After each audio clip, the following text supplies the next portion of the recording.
Olivia. Hi, it is so great to be here, and I'm so honored to be following Carmen, who is one of my main role models at Juve. So huge shout out to her. But I joined Juve somewhat recently, a matter of like 6 months ago. Right now, I'm a student at USC studying political science.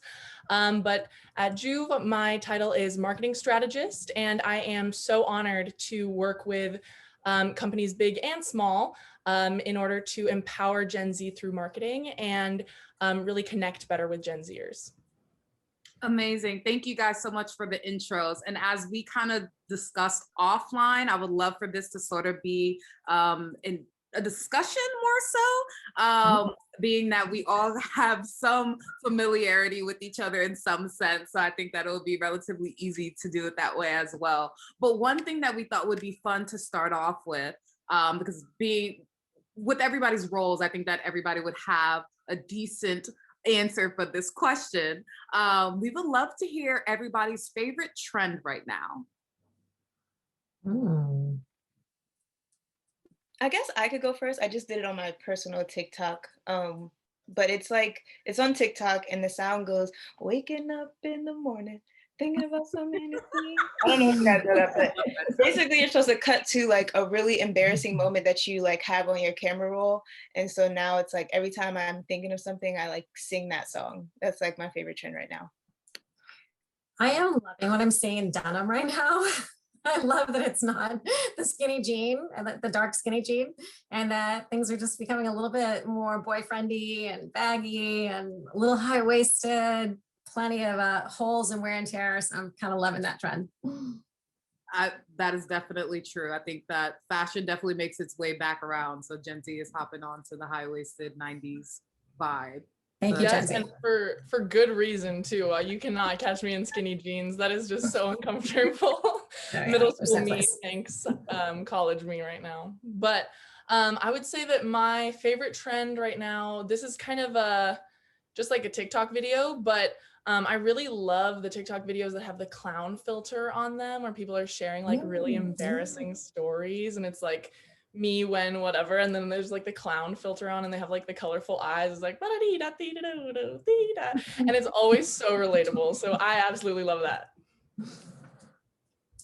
I love just the kind of what questions going on right now. So like, what's your favorite celebrity interview? And people stitch that on TikTok with the most hilarious moments. I think all of those are fun because they're so unexpected.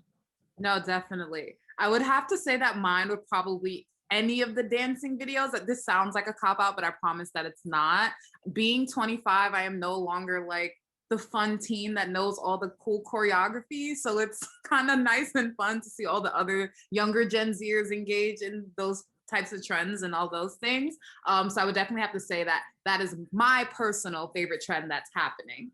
But moving more into the general questions, how has your role, and this Spencer or Monica, feel free to jump in here. How has your role shifted with the pandemic, and what are your plans moving forward to ensure that you're still resonating with Gen Z? Spencer, you want to go for it? Yeah, sure. I would say at Yahoo and Verizon Media broadly, we've shifted a little bit. Obviously, we've shifted towards virtual and digital activations because of the pandemic, but we've shifted more towards, I would say, influencer marketing when it comes to Gen Z. Now our audience skews a little bit older, and when we're trying to resonate and connect with the millennial and Gen Z audience, it comes a little more organically when we're doing that with the help of influencer partners. So people within that sphere of Gen Z and millennial, kind of advocating on behalf of the brand really helps to build the brand affinity, brand credibility, obviously in an organic way that makes sense to Gen Z, leaning into kind of the purpose-led nature of Gen Z, leaning into sort of the diversity and the knowing that Gen Z is like the most ethnically diverse generation, leaning into topics that bridge intersectionality and really talking to that generation in the words that and ways that they want to receive messaging from a big brand like Yahoo or Verizon. And Monica, how about you? Yeah, I would say at Jansport, it is less about telling you who we are and more about understanding who you are and being more of a peer in that conversation and less of like, you know, trying to get Gen Z to understand our heritage, maybe our founder or our roots. We've kind of really moved away from that. And we're trying to really listen and understand and give platform to this generation. So if we can use our voice, most people know they've either carried a Jansport bag or they've got an older sibling or maybe even a parent who carried one. Jansport is the most well-known backpack in the world. So that's not, check that box, we got that down. We want this generation to see Jansport as a place where they can come use their voice, you know, post on our social media, get involved in our campaigns. And we want to speak to this generation as a peer and not as an authority on anything, really. We're learning more and more that this generation is the authority and we need to listen up and learn from all of you. One thing I've learned already today in the last 5 minutes is that I'm really glad we're advertising on TikTok. Yep. You all had a TikTok related answer and that brings me so much joy.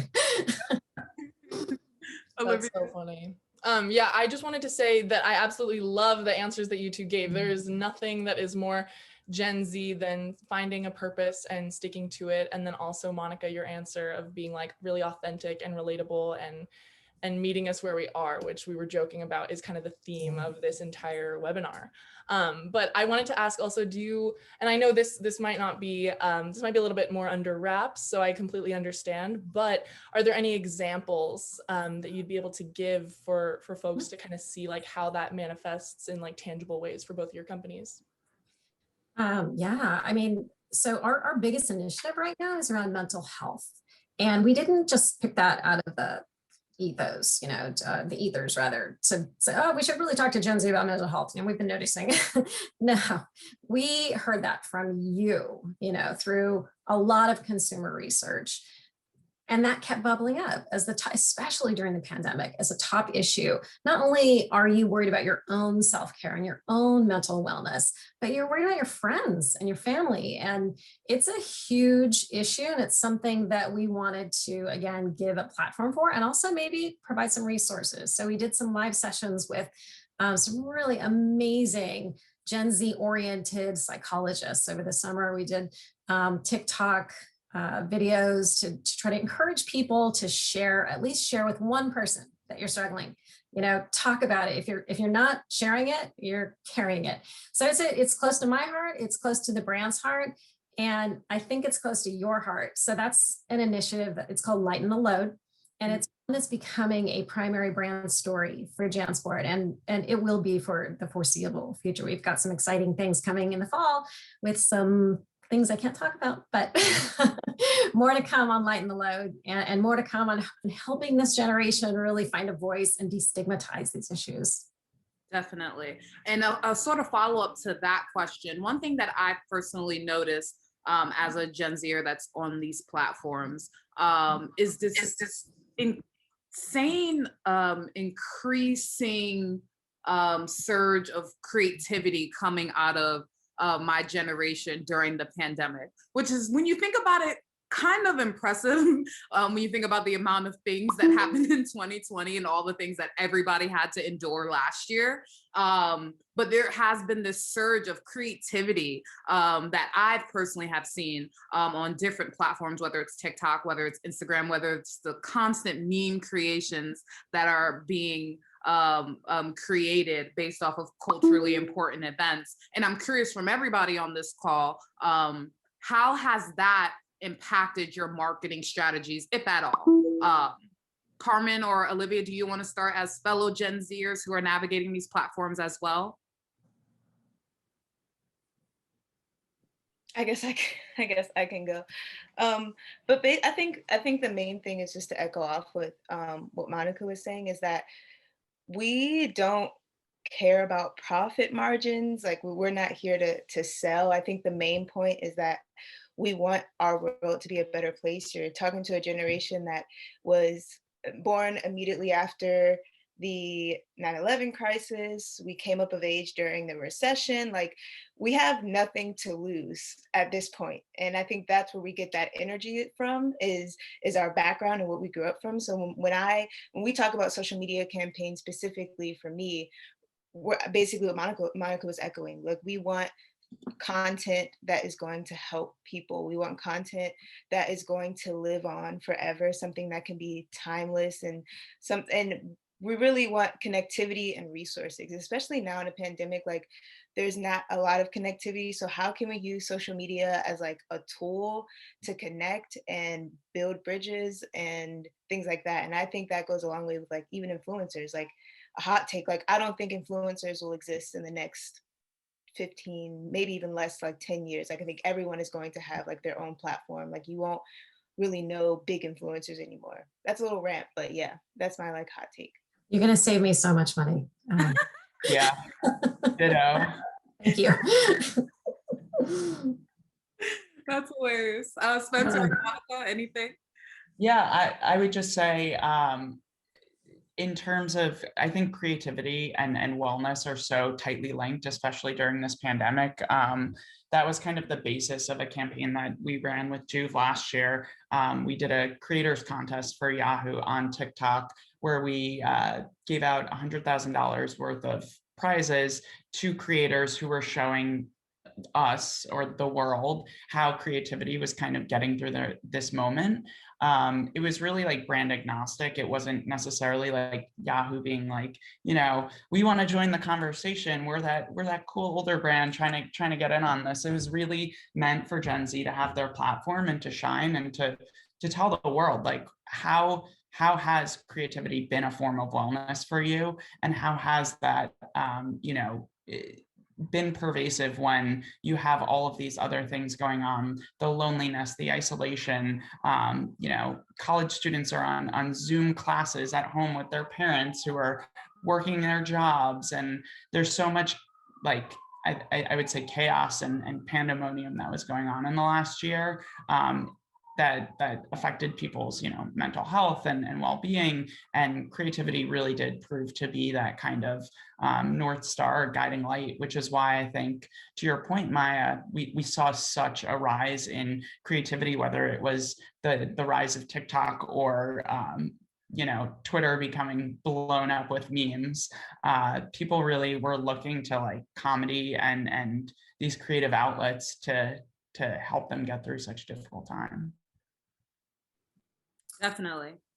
Monica, you have co-creation is kind of where we're trying to find that sweet spot between, finding creators who want to work with us, who share our values, and then hopefully we can turn something out to this audience that is meaningful to them. We are focusing on comedy for our back to school campaign. So we are co-creating with Gen Z comics and meme makers and video creators to create kind of like an SNL, Gen Z SNL program for our back to school campaign. So it's moments of LOL. We're super excited about it. But yeah, along that vein, and no one in the show, by the way, is like super hyper famous. They're just young people who are having a really good time and finding ways to capture it and to amplify it, either through their own channels or through their own creativity. So we're super, super stoked about that. I love that. Wait, Maia, I did not mean to cut Olivia, you off. Please, I've been talking way too much. Go off. She's been here all day. But I just wanted to say that I absolutely love that. And one of my favorite things that I see working at Juve is when we really get to help bigger brands like Jansport, like Yahoo, right? Both of you really connect with some smaller creators. And we see that aspect of like creative empowerment and letting Gen Zers rise to the occasion and giving them the opportunity and the platform to really spread their message, whatever that means to them. So I absolutely love that. And I think that that's exactly what more and more and more brands should and will be doing in the future. No, definitely.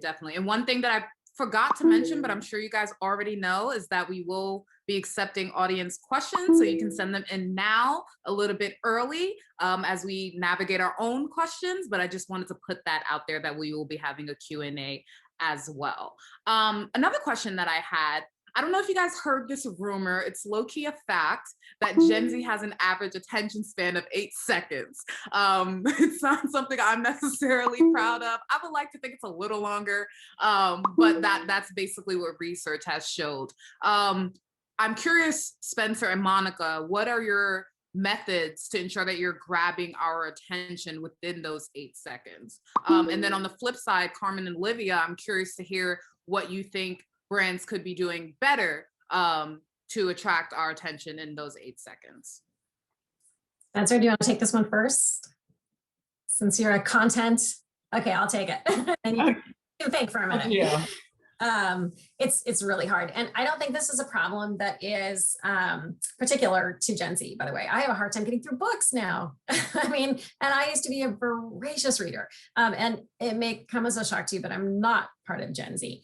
But my attention span is not that long. What do? So the content has to have a purpose. It's either got to make you laugh or shock you in a way, maybe wake you up, maybe pique your interest. It's got to be moving, ideally, for Gen Z to really, grab onto it, want to stop scrolling. It's got to be moving. It has to be meaningful from a fashion or a trend standpoint. It has to be meaningful to the audience. And if you can't get that across in the first 3 or 4 seconds, you're probably not making content for this generation. Yeah, I mean, I would agree with that. I would even posit that 8 seconds is too high, especially given the pandemic. Like, I find myself picking up my phone every 3 seconds and looking at something. And at night, I never had this problem until the pandemic, like putting my phone down at night and being able to just go to sleep. So I would say attention spans are probably even shorter than that, just given how long people are spending on their phones every day. Screen time has like skyrocketed in the last year. But I would agree with everything that Monica said. I think familiarity too is a really big hook for Gen Z. Obviously not trying to again be that brand that's like hopping on every trend, but familiarizing the content by bringing in the sounds that Gen Z is used to. Like, if someone used Montero right now, Lil Nas's new song, like that's gonna hook Gen Z because that's blowing up right now. Or if someone's using a popular Gen Z singer-songwriter, creator, like having that element of familiarity within those first couple of seconds are going to keep people on board because they're going to recognize their people. Definitely. And Carmen and Olivia, anything on your end that you think brands have been doing great in catching our attention or could be doing more of? I can jump in here. I absolutely agree with Monica and Spencer, so I'm not going to reiterate any of those points because that's absolutely 100% true. I'll just add 2 things, and that's on like a content level, right? Like when I see something on TikTok or when I see something anywhere, I'm paying attention to it if it pertains specifically to me. And only to me, right? And so with all these algorithms and with all this like super narrowed down niche stuff that we basically get exactly what we need to see at any given moment, right? Like I think about a certain type of slipper and then I see it on my For You page like the next second and I didn't even look it up. But so that's pretty crazy, first of all, but I think that really shows that like every single piece of content that you're putting out as a brand has to be super relatable to the exact Gen Z niche that you're trying to market to, whether that's in like a specific campaign itself or just like as a brand. So if you're not like, if you don't know your niche and if you're not like hitting your niche with every single piece of content, then definitely start doing those things that Monica said to make sure that the content that you're putting out there is actually like hooking the exact niche that you want. And then also on like a brand level, I think making sure that Gen Z knows that you are not just talking the talk, but also walking the walk in a sense. Like I know that the brands that I pay attention to are the ones that I know are going to have some type of cause behind them or some type of good action behind whatever the marketing is that they're doing. So if I know that a brand actually like speaks up for and activates on what they say they believe in, then I'm absolutely going to be paying so much more attention to what they put out there, regardless of whether or not I've seen their stuff before, or if I just know that about the brand, then that makes me pay attention so much more. Olivia, you hit on two really important filters that we use at Jansport. One is if we picture a group of friends, with a few backpacks or whatever in the park or whatever, like, does the audience relate to that? Do those friends look like their friends? Do they want to be in that group? That actually doesn't work as well for us as posing one person who's got, the type of edge, empowerment that represents our brand, and the audience that people might relate to, want to be friends with, want to look like, so we've kind of gotten away from this like group of friends thing for that reason, because it has to be relatable to the person, to the user, right? So that was one thing. The second is, walking the walk, talking the talk. We don't put out messages anymore that, make a statement about a cause unless we can demonstrate that we have actually been actionable against that cause, or for that cause. And that's when social justice, when the movement started really, gaining steam back in June 2020 after George Floyd was murdered, it was easy for a lot of brands just to put up, a statement. We at Jansport now really consider, what is our part in this? What can we do about it? Can we find a way to give, to help, to support? And if we can't, then, we should probably let other brands who are already actionable in that space do that. So to your point of, actually having a platform for a cause, walking the walk, I think it's really important. I would agree with everything that Monica said. I think there are now ways, though, that a brand that cares about a certain issue but doesn't necessarily have the expertise can be a part and play a part in that conversation and propagating people across that spectrum. Allyship is a good example. At Yahoo, we're running right now an allyship pledge where we are partnering with community businesses to help curate this community of influencers, creators, thought leaders, activists, and basically throughout the year having different sessions with those folks and educating influencers and creators with the help of those thought leaders and expert partners so that those creators and influencers can educate their audiences. And again, this isn't like Yahoo isn't necessarily the social justice expert, but we are passionate about that cause. So we felt that bringing in those folks and having those conversations and broadening, first educating the creators and influencers themselves, and then having them share that with their audiences was a way that we could participate in something that we did care about, but we weren't necessarily like rooted as an expert at the time in social justice. So I would disagree with you on that point, Monica, that if it is a cause near and dear, and that was because for our employee base and for our CEO, we were so passionate about that. We wanted allyship is a huge part of raising awareness and building a community around a cause. So I'm right there with you. It's a great example. Yeah, I know Carmen has a question, but I just wanted to quickly say, Spencer, that was an amazing point. And I think that people can sometimes forget about that, that it's okay to not necessarily have the language or the resources to explain certain things, but it does not mean that you cannot support a cause. Like, what would it look like for Beyond Meat to donate food to feed folks that were on the ground organizing this summer? Like, or like even Ben and Jerry's is an amazing like example. Gen Z loves Ben and Jerry's. But I don't see a technical connection between like racism and ice cream, but that's okay. Like they were speaking facts and like we genuinely enjoyed the content that they were putting out and we supported what they were saying. So I definitely see that point, Spencer. I will allow Carmen to ask her question and then we actually have two audience questions that I would like to get to. Yeah, that's the only way. That's the only way I justify Ben and Jerry's $8 ice cream for a scoop is it's going to a good cause. But what I will say is like I did like the trend this summer of passing the mic, and that like people were lending their platforms and passing the mic to others. I like that trend a lot in 2020. But That's actually what inspired our allyship pledge. Bozoma St. John, who kind of started that, is also a global advisor to Verizon Media. So her and Abby Wambach had this amazing conversation that like inspired our whole allyship pledge. But I don't interrupt you, Carmen. No. I love this. I'm for this. Monica, did you have something else to say? I was just going to say Abby Wambach is just a force to be reckoned with. I used to work with her at Nike, and she inspired me then when she was winning gold medals, and now she's inspiring a whole generation of people, women, people in the LGBTQ plus community. She's an awesome role model.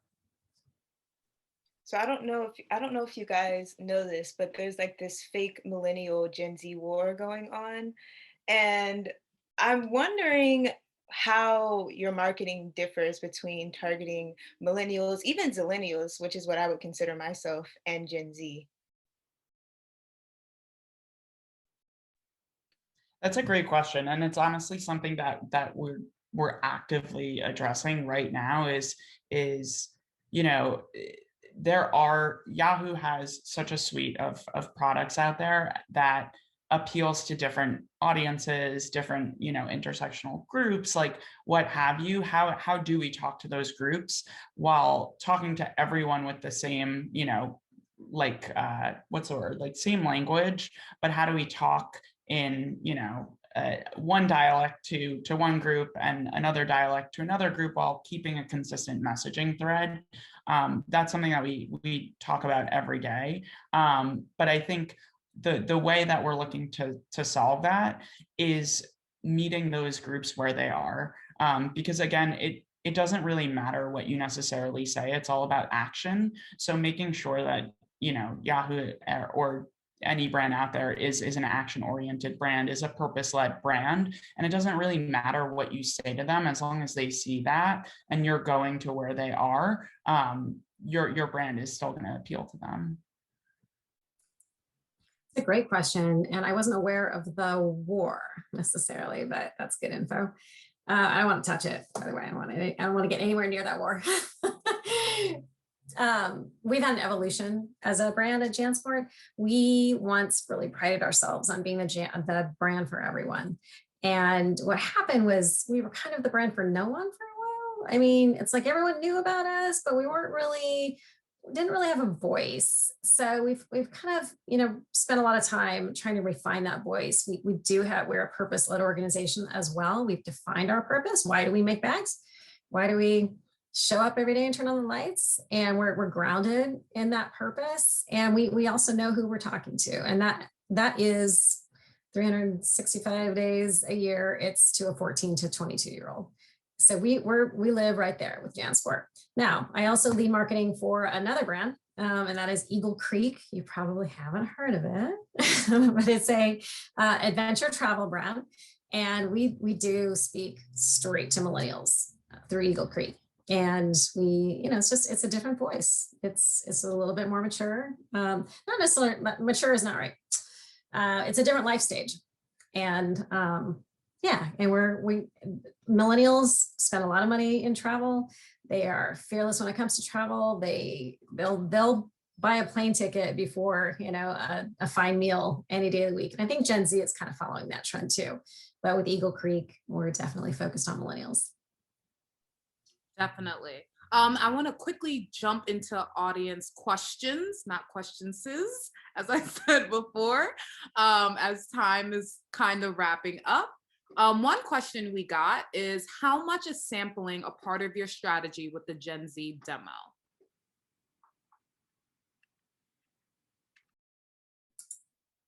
Hardly at all.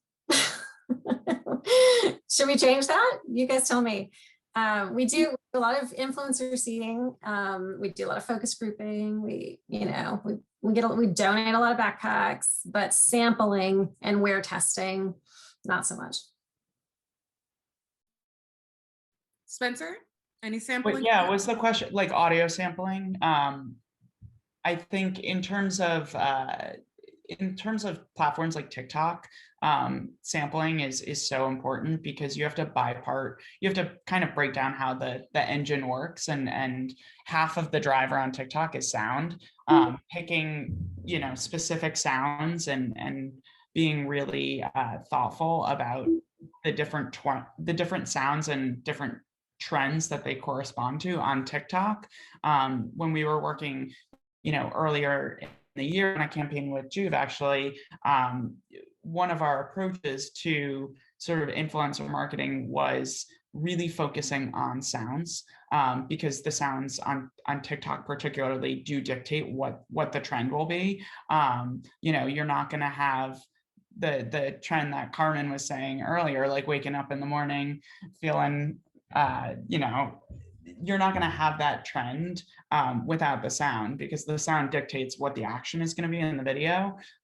So sound, I think, is increasingly becoming a part of everyone's strategy, just based on how pervasive sound is on TikTok and how much of a driver it is for that content. I want a do-over on that question, by the way. Oh, do it over. Yes, please. So sampling, audio sampling, totally different story. A very, very important part of the content that we drive. The first campaign we did with Juve was a challenge on TikTok to show us your at-home workspace. It was called Unpack That Challenge. And we sampled a track from Grayson. Help me out, Carmen. Chance. Sorry? Grayson Chance. Thank you. And sampled a track that had been around for a while, but really hadn't gotten a ton of traction. And that became the sound of the challenge, which ended up getting almost 20 million views on 2 hashtags. So really important with this generation. And thank you for the opportunity to answer that in a different way. And this is why you guys are the marketers, because when I think of sampling, I think of like the free food at Costco's. So I'm happy that you guys were able to provide a flip to that question. We actually have another answer how I wanted. No, Spencer, you saved me, man. Thank you so much. Like a true millennial, just answered it whichever way. There you go.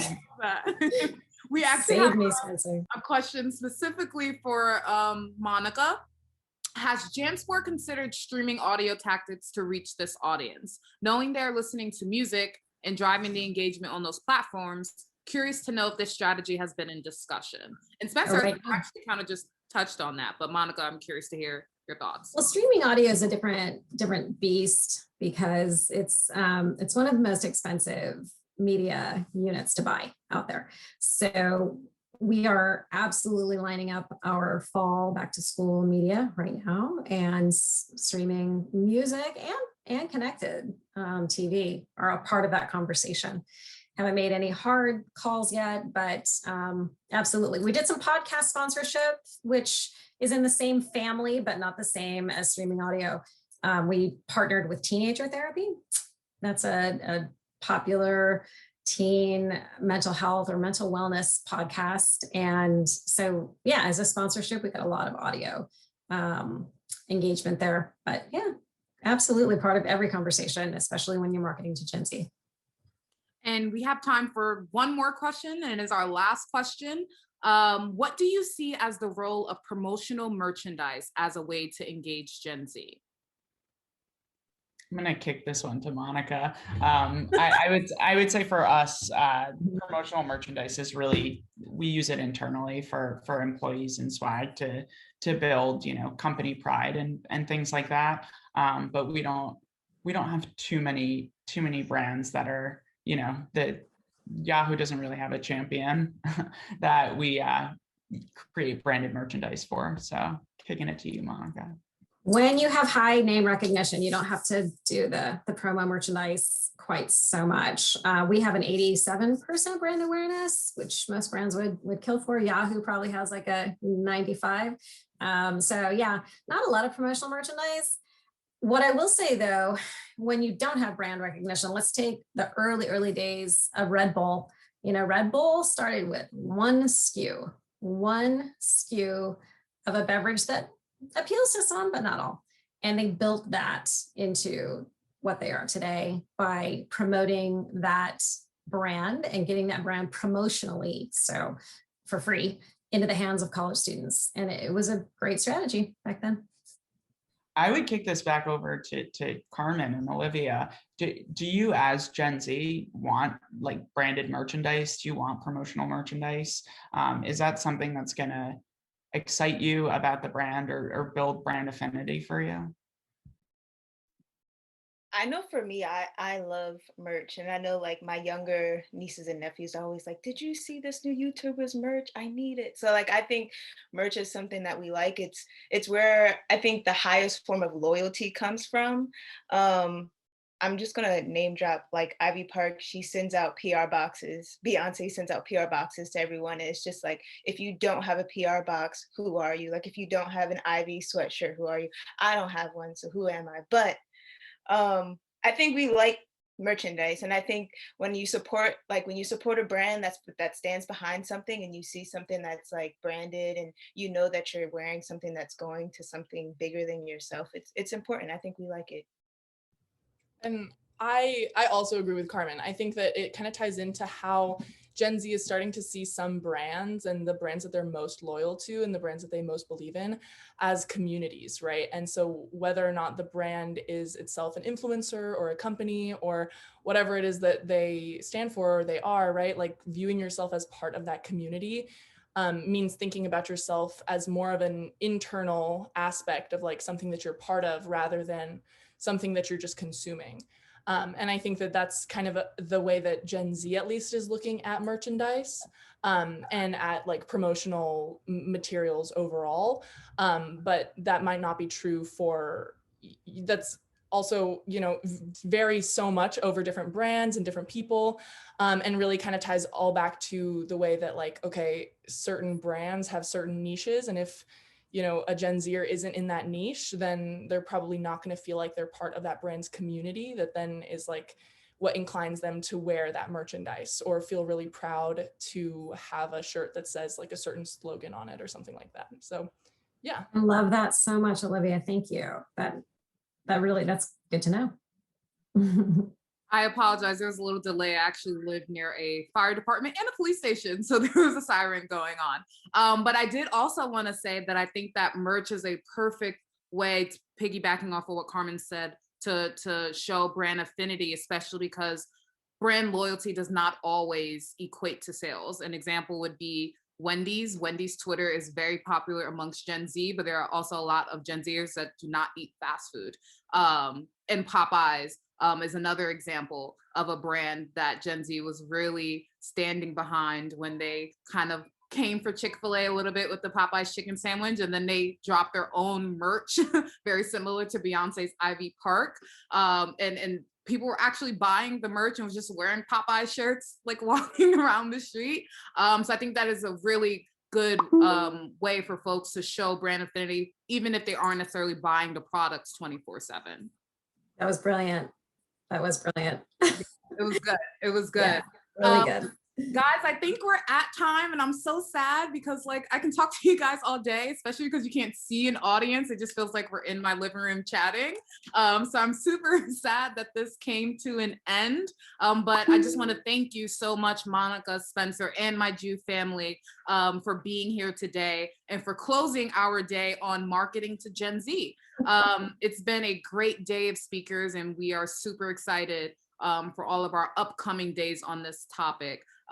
Today was extremely, extremely educational for me, even though I am a zillennial. I think I just turned 25, so I'm a little bit older than the average Gen Zer. But today was definitely educational for me, learning about how you guys are thinking when thinking about my generation or the generation before me, depending on how you label me. So this was an amazing day, and I'm very thrilled and happy that I was able to spend it with you all. We hope So much fun, Maya. Thank you. Oh, thank you Thank guys you for so having much. me. You did a great job too. Thanks. I was Whatever generation you're in, you did awesome. whatever generation I am, I'm killing it. I was nervous, y'all, so I'm happy y'all are enjoying this. But we hope you all will join Brand Innovators on Thursday for their first summit on Future of Media, New Media and Emerging Channels. We will be joined by marketing leaders from Harman International, AT&T, Mars Wrigley, Unilever, Dove, Boss, Keller Company, and many more. Thank you for joining, everyone, and we hope to see you again. Enjoy the rest of your day, guys.